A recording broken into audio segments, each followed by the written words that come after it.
5:30, we have a long agenda, so I'm going to call the meeting to order. Whoa. Call the meeting to order. Has everybody had an opportunity to review the minutes of the last meeting? And so is there a motion to approve? Motion to approve, second. All in favor? Aye. Opposed?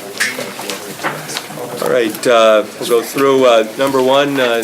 Dave, that's your local law. I know we did get an opinion from the county attorney, which perhaps we would want to just pass out to the committee, and we can address it tonight, or if you want to give everybody an opportunity to review it, it can be addressed at the next meeting.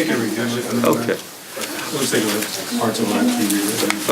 All right, so table at request to sponsor then? Sure. All right. Number two, Mr. Mendick. Thank you, Mr. Chairman. We do have an amended copy coming out to you. This is really a very simple resolution. It piggybacks upon a resolution that was passed on August 11th of 2014, which reaffirmed Rule 27 of the Legislative Rules of Order that basically says any decision made by the chairman of the legislature is subject to challenge and can be overruled by a majority of the members present. This resolution number 84 for this year is just a clarification. If you look under Rule 27, it says challenging the chair. It says any decision or ruling of the chair, including any motions pursuant to Rule 23 may be challenged by a member. Rule 23 is the authority that allows the chairman of the legislature to send resolutions and local laws to committee or not to send them. The issue there is that there's language there that talks about it's a motion rather than a decision, and this just makes it very specific that says any motion may be challenged by a member of the committee, and it calls for a roll call vote. It used to be on a challenge to the chair. Most of the time it was a voice vote, so you had the person who was being challenged making the decision on the voice vote, so you know how that went every single time. So this just clarifies it, makes it fair, consistent, and what it does, or it attempts to do, it reaffirms that no single person is above the will of the majority of the legislature. Okay, any comments, questions, anybody? Now, this is something, this has been tabled at request a sponsor for several months. Would you mind if we tabled this one more month, just, I'm not sure if it's in the front of it. I know it's not in the front of my mind because I think you've tabled this probably for 6 or 7 months in a row. And I'd just like an opportunity to go read Rule 23. I don't have it here with me and do some homework on this. I would prefer that it be sent out. You'd have an opportunity to review and vote it on the floor of the legislature. Okay. Well, I'm going to ask for a motion to table. Motion to table. Is there a second? A second. Okay. All in favor of tabling?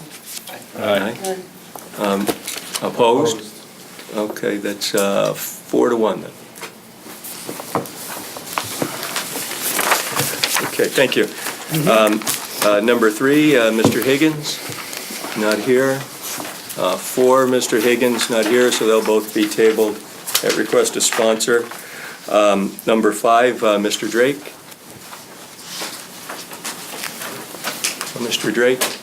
Okay, table at request of sponsor. Mr. 6, Mr. Clenahan. Table, Mr. Chair. Table? Okay. 7, that's also yours, Brian? Yes. Table that too? All right. So we're not going forward with public hearings on these yet? Correct. Okay. Table both. All right. And then 8 is also yours? Same. Table? Okay. Hat trick of tabling, Mr. Chair. All right. 9, that's Lynn's. Is Lynn Lakakis? I don't see her. Okay, table at request of sponsor. 10, Mr. Drake. Again, not here, so we'll table. 11, that's Mr. Mendick. Is this electronic voting? This is public hearing on proposed local law U.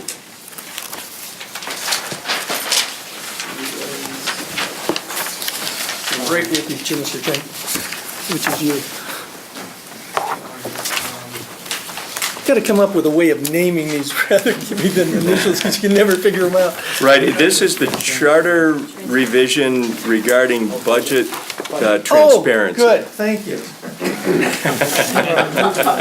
I think I have 3 or 4 of them tonight, but I just wasn't sure. I almost needed a diagram for this agenda today. I spent 8 years on audit and finance, and every single year, the same thing happened.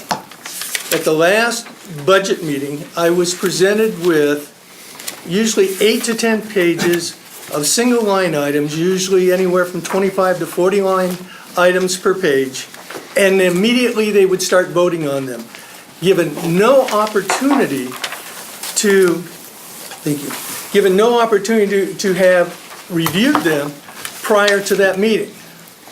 What this calls for, and let me just say, in 8 out of 8 years, I either abstained or voted no because I didn't have an opportunity, and I don't think in fair conscience that I can vote on something that I haven't had an opportunity to review. What this does is provide a reasonable amount of time, and I think we talked about 48 business hours, those adjustments to the budget would be provided to all members of the Audit and Finance Committee, as well as any member of the legislature, in order to do a proper review before they had the opportunity to vote on them. Right, and this is, 11 is the public hearing on this. Correct. And then it goes along with number 17, which is the local law itself. I'm assuming local law itself, you will table at your request, but the public hearing you'd like to go forward with. Yes, sir. Okay. Any questions or comments? Okay, if not, public hearings are going to be December 14th, I think. So is there a motion to send this out? Motion, second? All in favor? Aye. Okay, December 14th, we'll have the public Very hearing. good, thank you. Okay, yep.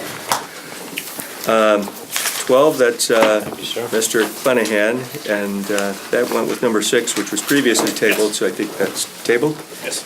And 13 and 14, same thing? Both. Thank All you. right. Okay, 15 is Mr. Higgins, and Still not so here. he's still not here, so tabled. 16, Ms. Lakakis, There's a public hearing on local law S tomorrow night. local law. The one you S. just tabled. Oh, that's the one we just tabled. right. Yes. That's Mr. Higgins, right. Lynn Lakakis's, hers is local law T for 2016, and this is the human rights law. That's similar, I believe, But- to Mr. Clenahan's, and they were working on it? or Yes. going He's to still work on working? it. Still working Okay. on And she's not here tonight, so we'll table that request. Number 17, that's Mr. Mendix, but we took care of that. 18 is also Mr. Mendix. Thank you, Mr. Chairman. We, that is the legislature, on occasion have sent out local laws that have been approved that have not held up to scrutiny of the judicial system. And that putting it tactfully, we don't do a very good job of the review to ensure that legislation that we are putting out to the public, in fact, can be enforced through the courts.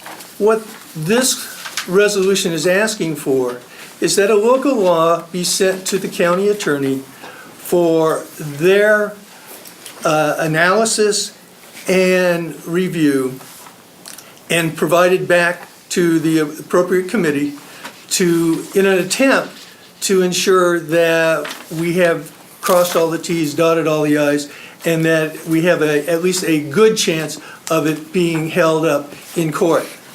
What that does, of course, is it puts out laws that are, we've done everything we can to make them a good law. It's an attempt to try to prevent the county to be held up to legal scrutiny in the courts and potentially civil legislation or litigation. It's just, I think, a smart step for us to take to get as many of the experts as we can to voice their opinion. Now, I know that there has been in the past, because this is not the first time this has come up, a concern about it being limiting to the legislature or limiting to the committee. It was written very specifically that this is just an opinion of the county attorney. It does not bind the legislature in any way, shape, or form as far as moving that legislation forward. It just provides the opinion and therefore the opportunity to maybe correct some deficits in the legislation before we vote on it. Any questions, comments? Brian? Just a couple of comments, and I've said these before, so I'll keep them brief. For starters, both conferences have their own councils, so there is an ability to get legal opinion from each of our own councils within the legislative body without going outside. And I still have a separation of powers concern with this. There's no legislature in the country that has to get the basic sign-off from a member of a different branch, in this case, the executive branch. And I appreciate the changes to make it less absolutely binding, but the reality is, if the county attorney comes back with a negative opinion on this, it becomes very politically difficult to move. And you've essentially still given the executive branch a veto over legislation. And, in terms of the likelihood of things being overturned or not in a judicial proceeding, I've got two concerns with that. One is it's inherently uncertain.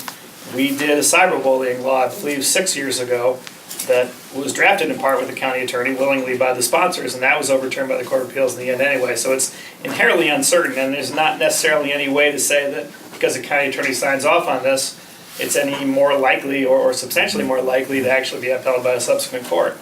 And I think in that sense, I have a graver concern with creating greater steps for local laws out of fear of lawsuit, because once we're worrying about industry or whoever else we're looking to regulate or pass laws upon, once we act out of greater fear of being sued, then we've given up a substantial amount of our power. We've pretty much given up the ship there. So I do appreciate the issue here, and I do appreciate making this less binding, but I still don't see any way this gets around the separation of powers issue.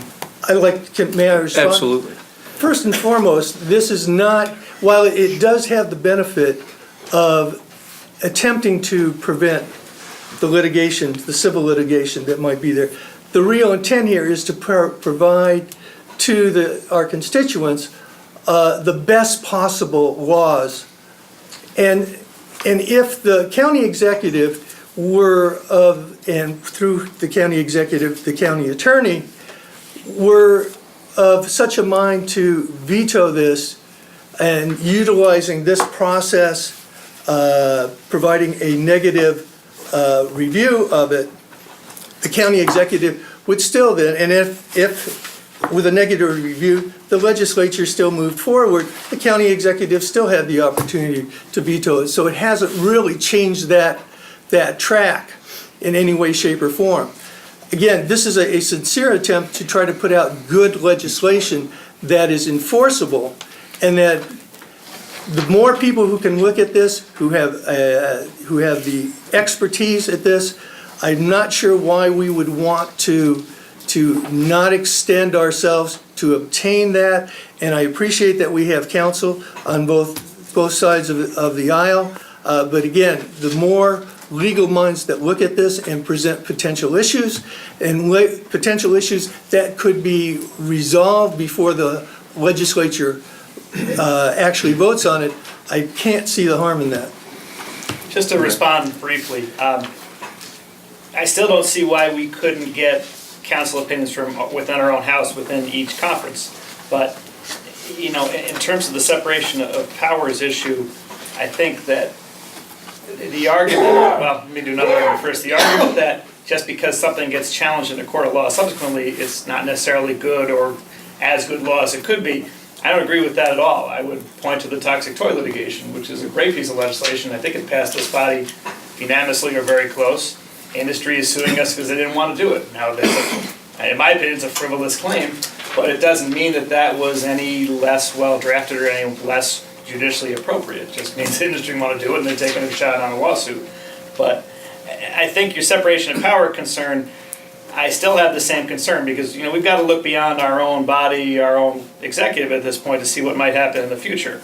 I don't have any sense that it would happen with this executive, but if a less scrupulous executive in the future didn't want to politically veto a local law for some reason because it's bad politics, he or she could have their county attorney give a negative opinion and do basically a bit of a pocket veto, and they wouldn't have to go through the bad press, the bad appearance of vetoing something that might be visually appealing or visually popular. So I don't see any way around this local law separation of power issues, and I just don't think there's any legislative body in any democracy in the world that has to get permission or even a sign-off from a separate branch to move forward.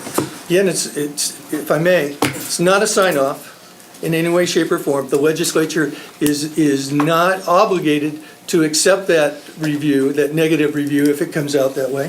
They can still move forward on that if they feel that it is a good law and that it will, it is something that the county needs. So the fact that it is a negative review is not even close to being a pocket veto, because we're not obligated to, in any way, shape, or form, we're not obligated to accept that and hold up the legislation. It's a fair point. I think the reality of a negative opinion coming back from the county attorney would be a big hindrance to any local law going forward. And I just don't see why the legislature or any legislature as the policy-making body is looking to other parts of the government, other branches of the government to get the green light, or even, not want to say permission, your point is well made, but even like a green light to go forward. It's the same concern I've had with the health board. The health board's advisory to the legislature, but there have been times where they threaten to do a negative opinion on something. It becomes politically difficult for this body to move forward when there's a negative opinion of this oversight body. The legislature is the policy-making body. We should make those decisions in consultation with our councils and move forward accordingly. I tend to agree with Brian, and I do have to say, any local laws that I've ever introduced, and I'm not somebody who introduces a ton of them, but I think 2 or 3 in my 5 years, I have chosen to consult with the county attorney prior to introducing it.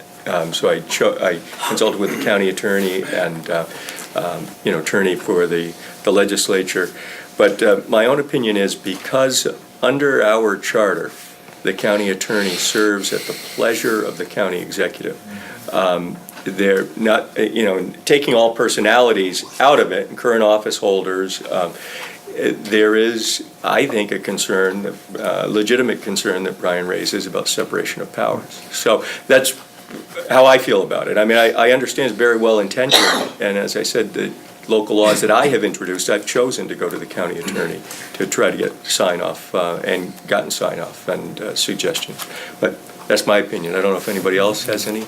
If I just may follow up on that, I appreciate that you have worked hand in hand with the county attorney, and we would hope that everyone who's putting forth a local law would do so. That's all this really says, is that go to the county attorney, solicit his opinion in order to get the best possible legislation. Right. Okay. All right, anyone else? So, I would make a Ryan? motion for a negative recommendation. I'll second that. second? Okay. All in favor of sending it out with a negative recommendation? Aye. Aye. Aye. Opposed? Opposed. Okay.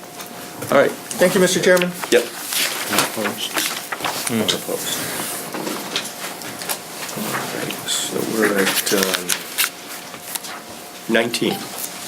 That's Mr. Kraus. And I think we have a handout, do we? This local law V.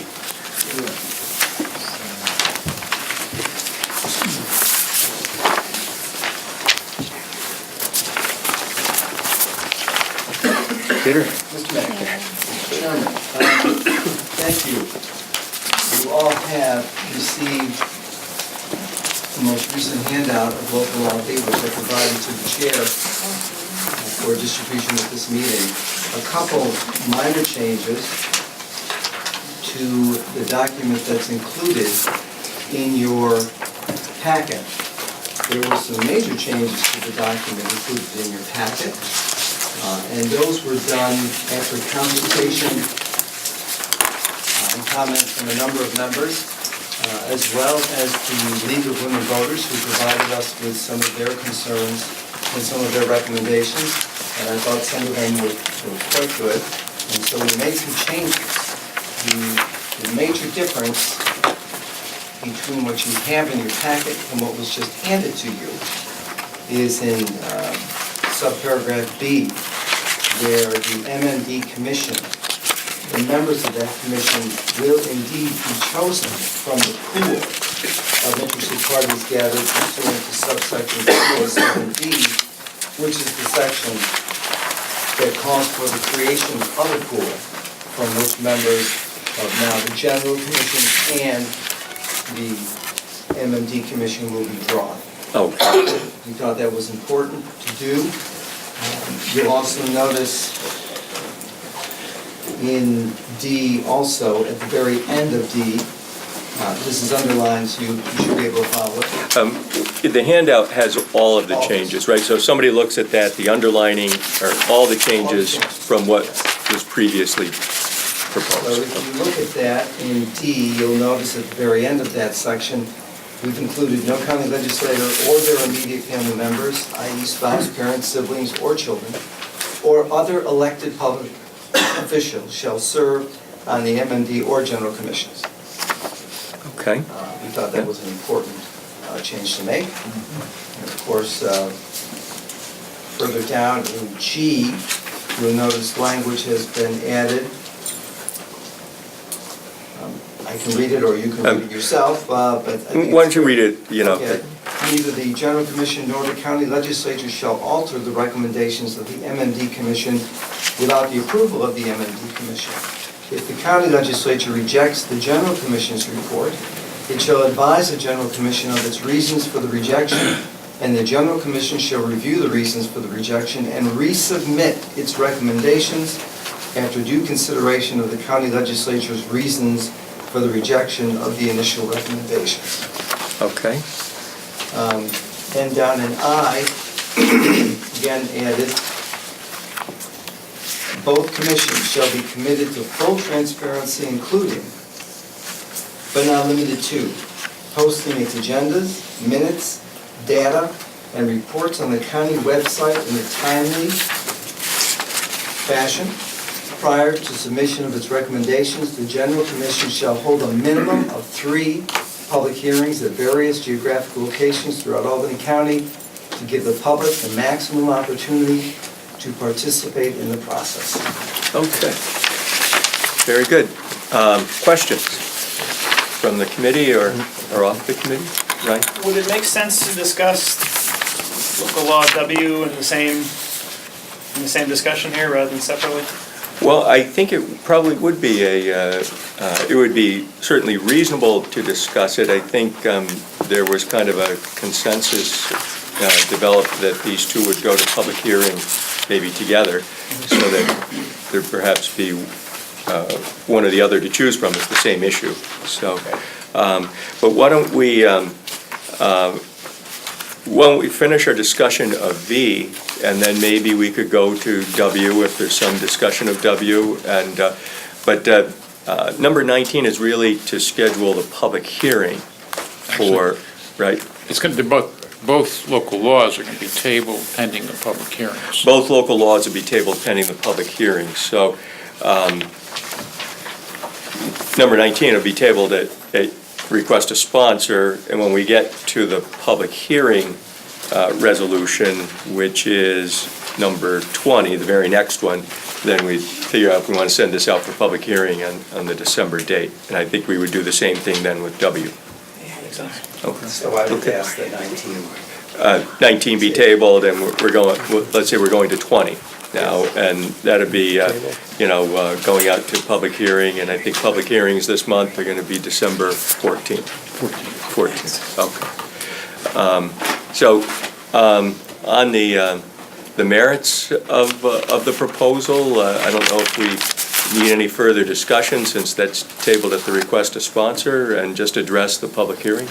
One quick question. Yeah. The one addition on 207B, So the pool of the MMD subcommittee will come from a larger pool for the full committee? Is that what the addition is? There'll be one pool.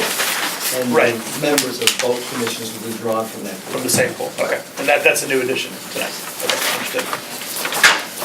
We thought that was important. And the MMD's recommendation, MMD Commission's recommendation can't be rejected by the legislature.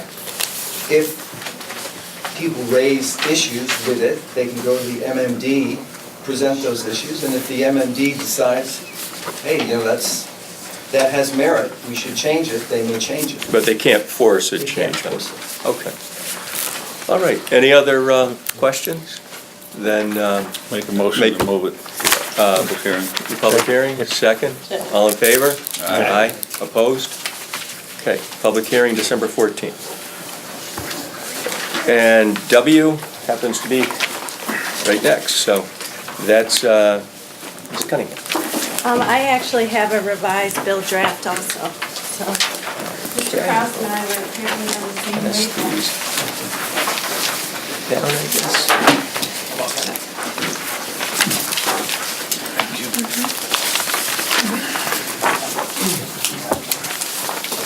So maybe if it's okay with the chairman, I could just walk through the changes that we made to our proposal and kind of highlight them. Well, but before we do that, why don't, because we'll get to the substantive, but we're on the public hearing resolution right now. So do we have a motion to send this out for public hearing? Motion? Second, all in favor? Aye. Okay, so that'll be also December 14th for public hearing. Okay, then we can skip down to, I think it's 23, the substance Okay. of it. And I'm sure this is going to be tabled at your request, the local law itself, but Right. certainly, why don't we take a couple of minutes and go through it? Can I just ask a quick question? Mr. Moriello, on number 22, is it my understanding that that wants to be withdrawn, correct? It's just- No, that- But if you look back at number 10 in the agenda, that's why I'm making that comment. I think it's number 10. 5, 10, and 22 are all related to the same subject matter. There's an additional, number 22 is the same as number 10. And that was tabled because the sponsor isn't here. Right, but what I'm Right. saying is it's the same, Yes, so we'd be. so I was going to suggest that one of them be withdrawn. Yeah, there are two things that are the same. One is number 10 and one is number 22, Yes, which that's fine. caused us a little confusion today. Yes. So we'll withdraw number 22. Is that acceptable? Yes. Okay, thank you. All right, back to 23. Okay. So what we did, our group, is some things, some additions and modifications that came out of some of the discussions that have taken place so far, as well as the League of Women Voters also gave us comments on our proposal. One of the most significant comment or modifications, two things on the first page. Under that subsection B, the league had suggested that we broaden out the representatives of the good governance groups and actually identify two of the appointees to the commission as being representatives of good governance groups such as the league, such as the NAACP. So we did that. I thought that was a good discussion, or a good suggestion, and it was predicated on the notion that this is for the long view, and, in 20 years from now, there may be another redistricting good governance group that Could- we may want to consider. Could I just ask Sure. one favor of you? Sure. And maybe you could give us this. To make it easier for the committee to follow the changes you made to your previous submission, Right, could you give us some, this entire law is underlined, so that doesn't Right. do us any good. okay, For us to see what you've changed from the earlier one, which we've already studied, okay. would it be possible to send us something? A red that- line? Yeah, it just shows us Sure. those changes, because having the whole thing underlined just doesn't do us any good. Sure, no, I'd be happy to do that. Yeah, it'd just be a lot easier Yeah, for us no, to that's follow. fine. Here's what we introduced before, and here are the 5 changes to it, or Sure, whatever it yeah, might be. no, we did that with our group, so I'd be happy to circulate to the, All right, to the great. community. Okay. Do you want me to walk through the changes, or what do you, how would you like to proceed? I mean, you could Okay, walk. there's not that through them. many, so- Okay, all right. The next section, we created a new section C, which is essentially, we called it a subcommittee. If I might, I'll just read the language that we inserted. The new subsection C states, "A subcommittee of 4 members representing majority-minority redistricting interests shall be appointed by members of the Albany County Legislature representing minority districts. Individuals eligible for appointment must meet the conditions identified in Section E, subsections 1 and 2. These individuals shall make recommendations to the full commission regarding the configuration of minority districts with the goal of protecting the voting rights of minority residents residing in minority districts. The commission shall consider these recommendations in their final report." So this was an effort, much like the Kraus bill, actually, it's a different mechanism, but that bill actually creates sort of these 2 commissions. This actually kind of creates a conceptual subcommittee that would focus on the interests of minority districts. And this, So it wouldn't be each of the 5 legislators currently representing an MMD no, that would no, make an they would make appointment? the recommendations. Those 5 would recommend 4 Yes, people for the subcommittee? yes. All right. Okay, and then they would make a recommendation To the actual to commission. the actual commission, which could accept or reject that recommendation? Yes. Okay. So that was a significant change. And, hold on. And then at the end, there's a new section, it's a new section N in the bill draft that you're looking at. And this was an effort to actually include and identify funding sources for the commission.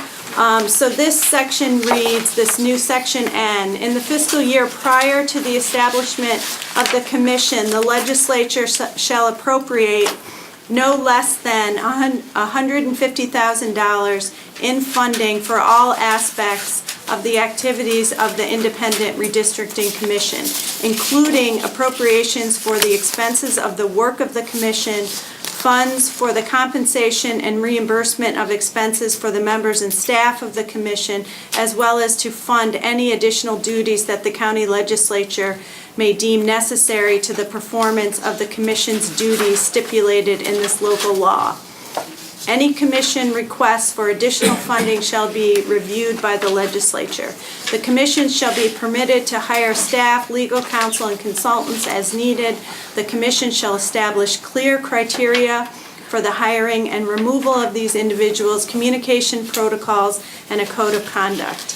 The commission shall apply the conflicts of interest listed in subdivision D to the hiring of staff to the extent applicable. The commission shall require that legal counsel hired by the commission have demonstrated extensive experience and expertise in implementation and enforcement of the Federal Voting Rights Act of 1965. So this was an effort to, again, create an actual mechanism to appropriate and sort of put some structure around that. Okay, and then the recommendations of the subcommittee and the commission would go to the legislature, which is free to accept or reject any of those recommendations. Well, there's some modifications, and actually this was a recommendation by the league also at the end. Under the new subsection R, the final paragraph reads, "The legislature shall vote on the commission report no later than 60 days after receiving such report Upon passage of the commission's report by the county legislature, should the executive veto this report, the commission shall make modifications to the redistricting plan, which may then be submitted for discussion and enactment by the legislature. Okay. There's nothing, I'll just ask one more. As I read this, then the legislature is free to accept or reject the recommendations of the commission. Sure. And they're free to accept the recommendations or not accept the recommendations of the subcommittee regarding the MMDs. Well, the subcommittee would make its recommendations to the commission. Okay, so that follows that the subcommittee makes its recommendations to the commission, which is free to accept or reject those, and then the commission makes its recommendations to the legislature, which is free to accept or reject those. Right. Okay, all right. But there are also representatives on the commission representing, these good governance groups that presumably would have a lot of alignment in philosophy with members of the subcommittee conceivably. All right. Question? Mr. Signorecki. In section N, if we're gonna appropriate $150,000, would that have to, and we're gonna be hiring consultants, would we have to follow the county's procurement policy and do RFPs and/or RFQs depending on what we're looking for if we're gonna be hiring consultants? Well, my assumption, because there's no language in here that doesn't withstand any of that prior procurement or any other Speak, laws that. it's all been voted on by the legislature, but if we're gonna be putting county tax dollars in, we would have to follow the county procurement policy, so we would have to be advertising for consultants, so we would have to do that through, and then who would wind up, then when you start to look, if we have to follow the bid process, and then who is gonna wind up receiving and analyzing those bids?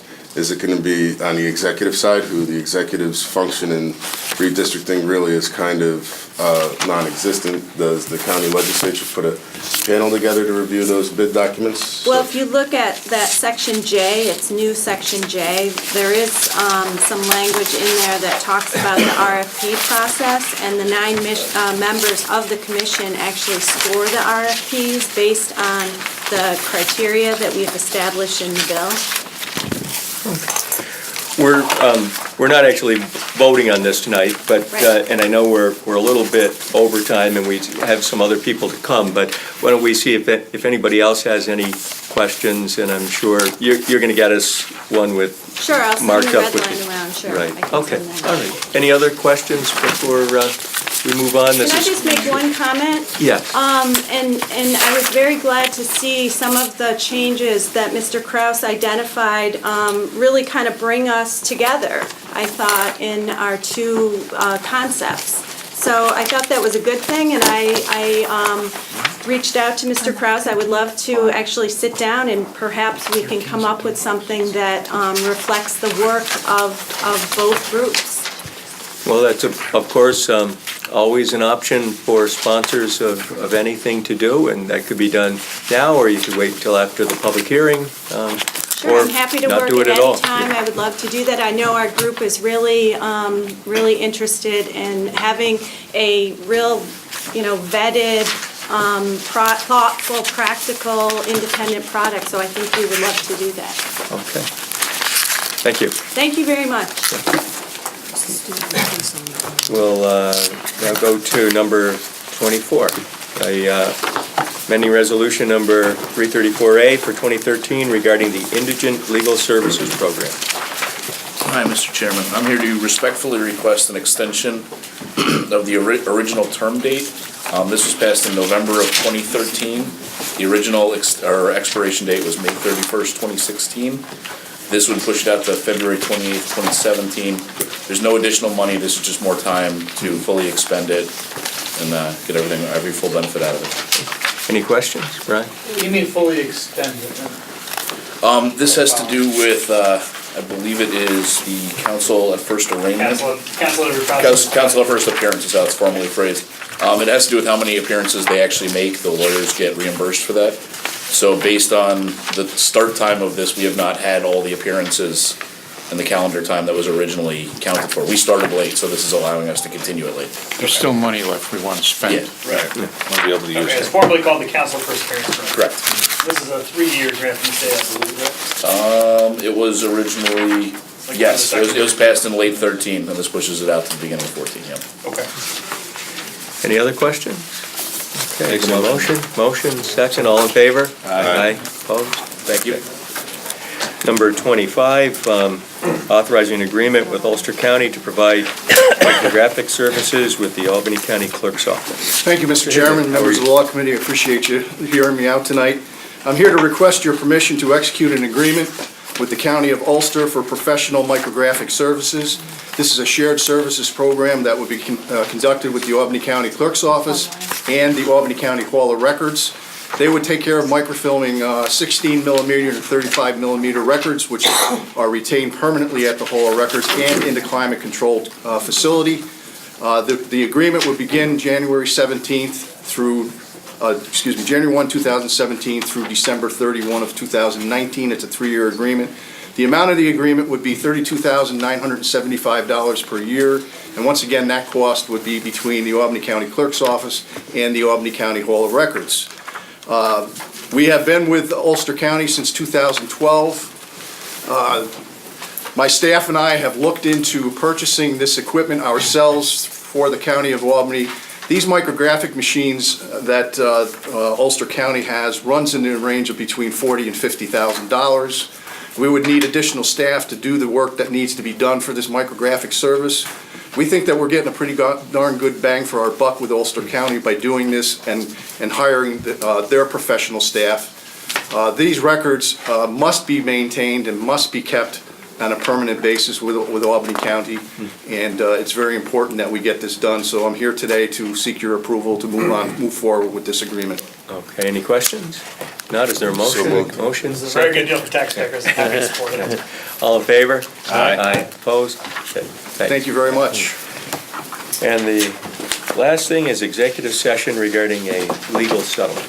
Have to make a motion to go into Have executive to make session. a motion to go into executive session. Okay, so we're reconvened in regular session. Is there a motion to approve the settlement that's been discussed for $295,000? We should name what's the exact name of the case? It's Rodriguez versus the County of Albany et al. There's several named defendants. Do you want a motion to settle the case of Rodriguez versus County of Albany, amount of $295,000? All right, I have for a motion to settle that case for $295,000. So moved, second. All in favor? Aye. Opposed? Okay, Unanimous. thank you. Thank you very much. Motion to adjourn? Thank you. Motion.